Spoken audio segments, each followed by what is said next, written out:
Ollaan saavuttu San Sebastianin hämärtyvään iltaan Baskimaan sydämeen, ottamaan selvää, mitä hyvää on Pohjois-Espanjalla tarjota matkailijalle. Tarkoituksena ainakin tehdä täällä ruokaa, koska tämä on gastronomian keskus. Lisäksi lähdetään Pamplonaan uhkaamaan vähän tämmöistä omaa terveyttämme. Otetaan selvää, miten vuoristoteitä kannattaa täällä ajella, ja sitten vielä sokerina pohjalla M-finaali. Espanja on hoitanut se sinne ja katsotaan, miten espanjalaiset pudistikkarit tykkää siitä. Mutta ennen sitä vanhaan kaupunkiin täällä San Sebastianissa ja mennään syömään pintosia, paikallista tämmöistä pikkusnäkiherkkua. Se on tuolla.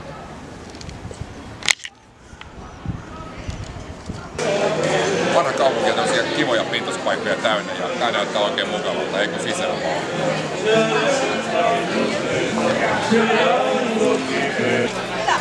Ja pintos on mielenkiintoinen ruokalaji. Täällä on tavaraa pitkin pöytiä. Jos syödetään vähän lauta, niin ruvetaan sormin mättää lautasen tavaraa ja syödään.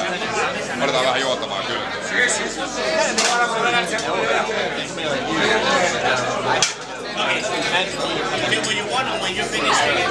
No niin, nyt on pintokset lautasella ja olut, joka kuuluu asiaan. Ja syödään tässä ihan vaan seisoskelles tässä tai mennään tonne pöytiin, tuntuu seurustellaan. Ja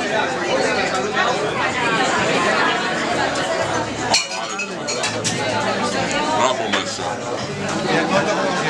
Kielimuuri täällä monessa paikassa aika kova. Täällä puhuttiin kohtuullisen hyvää englantia ja jopa vähän suomea, mikä oli täysin ällistyttävää.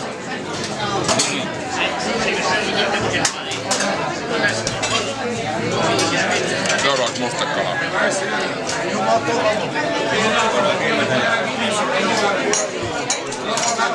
Täällä menee varmaan koko ilta.